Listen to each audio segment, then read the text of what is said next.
মানে একটা অদ্ভুত ব্যাপার চোখে পড়লো। আজকে আমাদের বাংলা ইন্ডাস্ট্রির থেকে তো তামিল ইন্ডাস্ট্রি অনেক বড় একটা ইন্ডাস্ট্রি, তাদের একটা বিরাট বড় মার্কেট রয়েছে, একটা স্টার ভ্যালু রয়েছে, সেখানে পাবলিকরা রীতিমতো মানে যারা স্টার তাদেরকে মানে সিনেমা হলের বাইরে পুজো করে, স্টারদেরকে রীতিমতো ভগবানের মতো ভাবে, এবং কোনো রকম কোনো কিছুর খামতি নেই। তাদের ইন্ডাস্ট্রিকে সবাই পছন্দ করে, সারা ভারতে তাদের ইন্ডাস্ট্রি এখন ছড়িয়ে পড়েছে, গোটা নর্থ ইন্ডিয়াও তামিলের সিনেমা দেখে, সবই ঠিক আছে।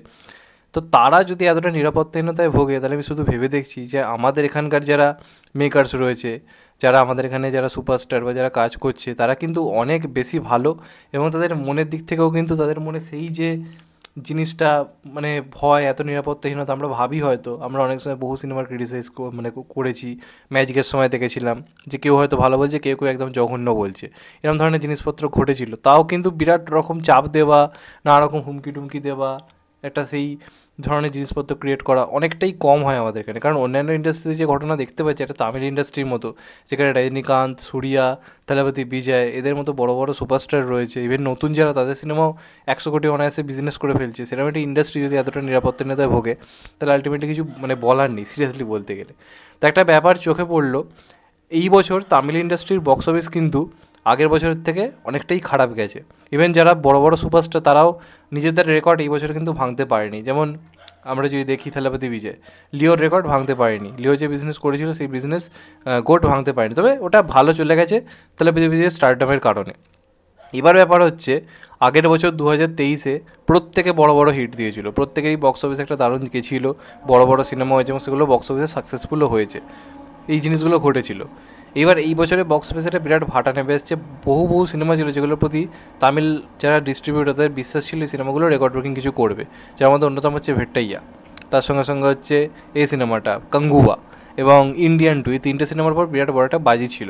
এবার বলে রাখি, তিনটে সিনেমায় কিন্তু বক্স অফিসে একটা খুব মানে ভালো বিজনেস করতে পারেনি। ইন্ডিয়ান টু ডিজাস্টার হয়েছে, কাঙ্গুবা আল্ট্রা ডিজাস্টার হয়েছে, ভেট্টাইয়া কোনো রকমে হিটের কাছাকাছি পৌঁছতে পেরেছে।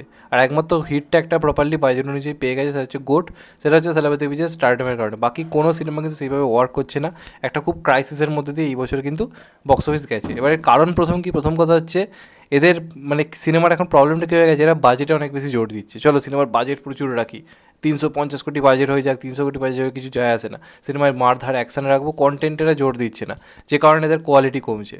আর এই সমস্ত কারণের জন্যই বহু সিনেমার ক্ষেত্রে আমরা দেখতে পাচ্ছি বক্স অফিসে ওয়ার্ক করেনি, ওয়ার্ড অফ মাউথ বাজে এসছে। এবার ওখানকার যারা মেকার্স বা যারা প্রোডাকশন গিল্ড যারা রয়েছে, তারা একটা সিদ্ধান্ত নিয়েছে, তারা ইউটিউবার্সদেরকে ব্যান করতে চলেছে, ইউটিউবার্সদেরকে তারা ব্যান করতে চলেছে, এবং তারা এটাও বলছে যে হলের বাইরে ফার্স্ট ডে ফার্স্ট শোতে যে পাবলিক রিভিউ নেওয়া হয়, সিনেমা হল থেকে বেরিয়ে লোক নিচ্ছে পাবলিক রিভিউ নেওয়া হয়, সেটা পর্যন্ত করতে দেওয়া যাবে না। ওখানকার থিয়েটার ওনারদেরকে বলে দেওয়া হচ্ছে যেন এই ত্রিসীমানায় কোনো ইউটিউবারকে পাবলিক রিভিউ নিতে না দেওয়া হয়। ভাই চ্যাংড়ামি হচ্ছে, সিরিয়াসলি বলতে গেলে চ্যাংড়ামি হচ্ছে। প্রথম কথা আমি যেটা বলি, ইউটিউবারদেরকে ব্যান করে আলটিমেটলি কোনো লাভ কী হবে? আপনাদের কি মনে হয় যে মুভি রিভিউয়ের ওপর একটা সিনেমার বক্স অফিস নির্ভর করে?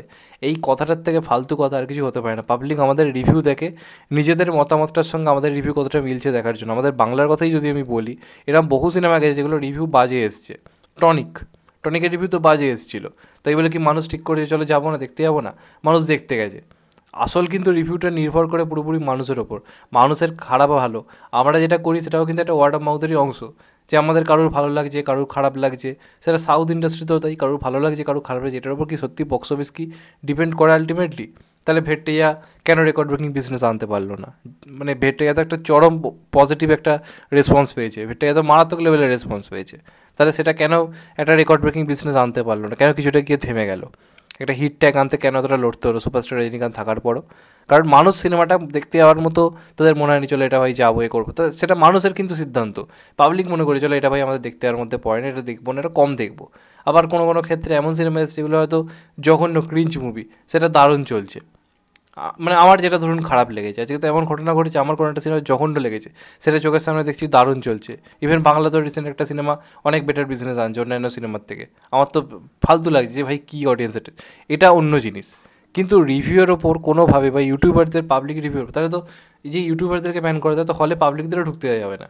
কারণ পাবলিকরা বাড়ি গিয়ে যদি না বলে, যদি ধরুন বন্ধুদেরকে বলছে একটা পাবলিক বাড়ি গিয়ে যে চল ভাই সিনেমাটা ফালতু লেগেছে, ভুলেও যাস না, তাহলে সেই মানুষটাকেও ব্যান করতে হবে।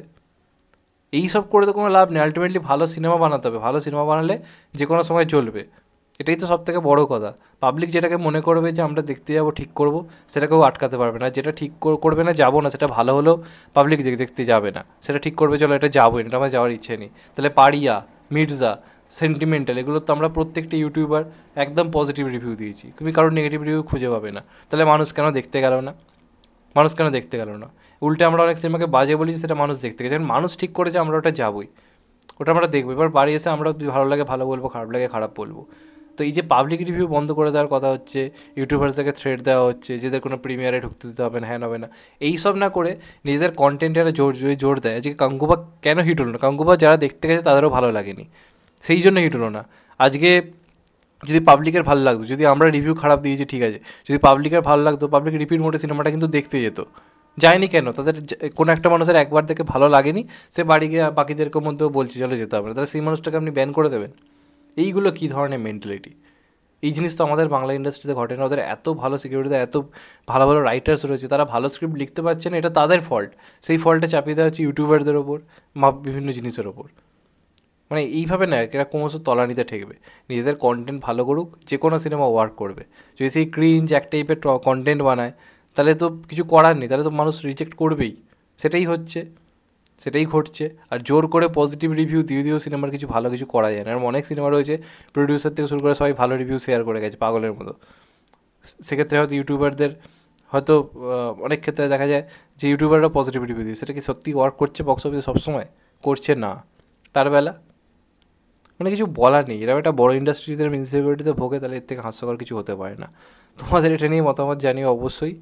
আর চ্যানেলটা নতুন হলে চ্যানেলটা সাবস্ক্রাইব করে দিও and get the bell icon. ভালো থেকো সবাই, টেক কেয়ার, নমস্কার, আবার দেখাবে। এখন তো বাই, সবাই ভালো থেকো, সুস্থ করে, নমস্কার, টেক কেয়ার, আবার দেখাবে, ভালো থেকো সবাই।